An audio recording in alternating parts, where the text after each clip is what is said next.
Throughout history's cultures, periods have always been irregular in their usage. but a general tendency has remained true. A period's presence is the cyclical completion of a unit, marking the end of a time, experience, or idea.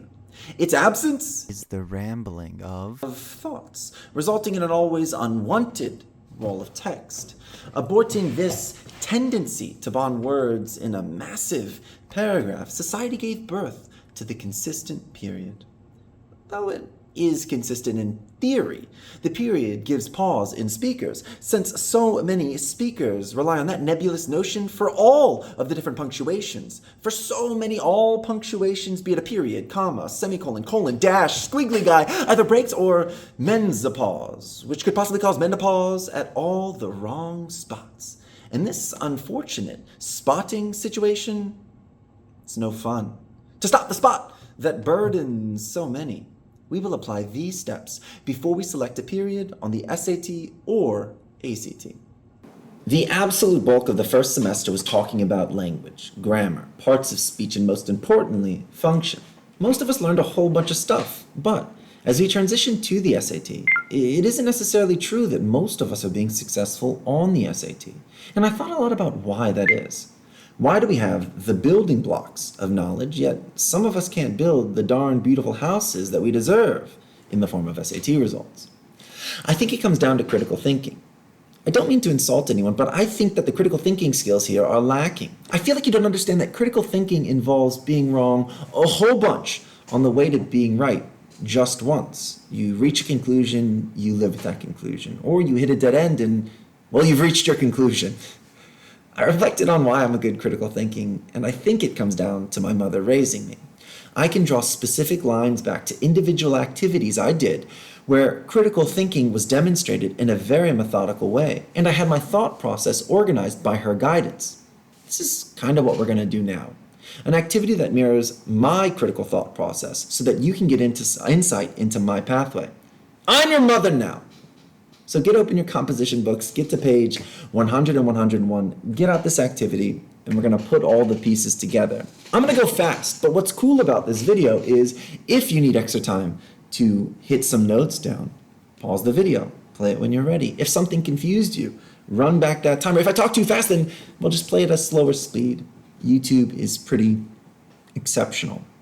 This is a flowchart and an activity regarding what do we do when we see a period on the SAT. How do we navigate things?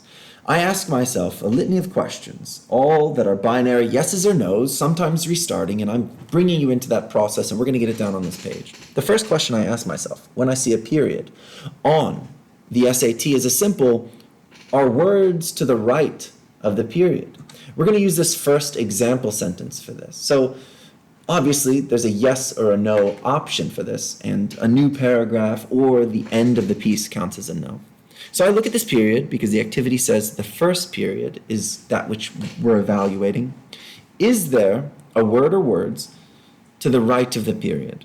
Obviously, the answer is no, which means we're taking a ride down this pathway. Usually, there's a statement that's made that tells us why we're asking ourselves another yes or no question. You see, a period is a charming option, but you also must consider a question mark. Therefore, my second question comes up, which we're going to call 2B. 2B, is there a question before the punctuation mark? Something that we can do is look for a sentence initial to do, or a form of to be, or modal verb, or interrogative word. Depending on the presence of that yes or no, depends on what we're going to do. For this first one, Bailey is lovely. The first word is Bailey. Bailey is not a form of to do or to be or a modal verb or an interrogative word. Therefore, I'd answer here with no. Therefore, I'm selecting the period.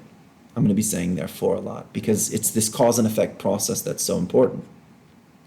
When I look to the second sentence, I start all the way back over, right? How lovely is Bailey, period. Are there words to the right of a period, a new paragraph, or the end of the piece counts as a no? I see nothing to the right. So I'm living in this dialogue process. We have to consider the question mark. Is there some sort of interrogative word at the start of this sentence? And the answer for this one is yes. I totally see one. Therefore, this is not supposed to be a period because it's an interrogative word at its head. So this is how we interact with the pathway. This is where things are going to get a little bit funky, but if we practice it enough, we should be able to get used to it. So for the Bailey is lovely question, we made our way obviously past question 1 because there was a period. We were living in 2b. So both of these questions took us down the path of 2b. But what we're going to put along with 2b is the yes or no that selected our final pathway. So Bailey is lovely, had no sentence initial to do, to be, modal verb, or interrogative word. So we said no. So we're going to say with nuance, to be no. For the other one, it's obviously the opposite. We said yes after the to be pathway, so we put this. Just as for all of our sentence diagram activities, we got into a nice little pattern of putting comma use numbers, what I want us to get used to here is putting these pathways for different punctuation things. I'm going to try to make a few of these for different punctuation options. And you'll just go to this page and run it through. So rather than fumbling over your own words, you'll naturally start regurgitating this flowchart and you'll start thinking it. So that covers when we are dealing with no words to the right. And let's jump into what we would do if there are words that are to the right. So obviously we'll peek down on the yes. When I experience this, I'm looking to the right and I'm trying to figure out if the words to the right of the period are phrases or clauses. We'll use sentence 3 as a great example for this. I see that there are words and it's my job to determine if they are phrases or clauses. In order to do this, I ask myself question 2a. Since all clauses contain a subject and a verbing verb, you need to look for those clausal components. Is there a clause to the right of the period? When I look to the right, I understand that what I have is not a clause because I have a prepositional phrase. So, with the binary options, is there a clause to the right of the period? No. Therefore, I do not select a period. My pathway for this one shows up quite clear. 2A, no. We rejected that option. But we can obviously experience times where we do have some sort of clause. It's something that we have to consider. Let's look to 4. When I get to 4, I see words to the right. I see, in fact, a subject, and I see a verbing verb. So I know I'm living with the clause. Therefore, we're going to open up this dialogue tree. We're flowing here. 3a, our task is to confirm that we found a clause by boxing in the verbing verb and creating an arc to its subject. I got ahead of myself, but we'll revisit it. That she is always a subject pronoun. Garden seems most obviously the verbing verbs. Gardens, gardening, gardened are the different forms. So we do the process. Subject and verbing verb created with an arc. So I keep going. After we find that there is a clause, proving the subject by replacing the subject pronouns if need be, proving that it is in fact a verb by making the different forms, we keep sliding down. 4a, is there a subordinating conjunction or relative pronoun at the clause's start? Most definitely, a subordinating conjunction. So we expand the tree for the yes option, and we see we're given a lot here. So there is a clause, but this is a dependent clause. Therefore, it is not a complete sentence. A dependent clause cannot make a complete sentence by itself. Therefore, a period is not to be used unless you can find an independent clause to which it attaches. So what we're going to do is we're going to cross out the dependent clause and we're going to repeat at 2a, ignoring the eliminated clause. This matters because I know what's confused some of us in the past is when we have multiple dependent clauses. We could have theoretically infinite number of dependent clauses on the right. So we have to get into the process of going back over it and then searching things out. When I start back over at 2a, all I have chilling over here is a period. I've got nothing in between these periods that we call. So, quite weirdly, we would be resetting this pathway, having transferred through 4a yes, and we're kind of back over with 2a no.